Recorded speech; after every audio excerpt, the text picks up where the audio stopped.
বনু মখজুমিয়া গোত্রের এক নারী চুরিতে ধরা পড়ল। ভেরি প্রেস্টিজিয়াস এন্ড ডিগনিফাইড ফ্যামিলির মেয়ে। এলাকায় সম্ভ্রান্ত কিছু ফ্যামিলি থাকে না, এরকম বড় ফ্যামিলির মেয়ে। সব সাহাবারা বলল, এখন যদি নবী হাত কেটে দেয় মদিনাতে তো মারামারি হবে। ওসামা বিন যায়েদকে বলল, ওসামা, তুমি বিশ্বনবীর সবচেয়ে প্রিয় পাত্র, হুব্বু রাসূলিল্লাহ, তুমি যাও বিশ্বনবীরে বলো হাত যেন কেটে না দেয়। ওসামা, এটা আল্লাহর আইন। কেমন করে আল্লাহর আইনে তুমি সুপারিশ করতে আসো? কোন বনু মখজুমিয়া গোত্রের মেয়ে?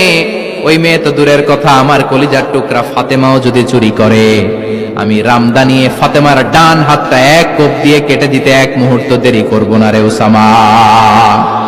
জাস্টিস, ইনসাফ শিখে নাও।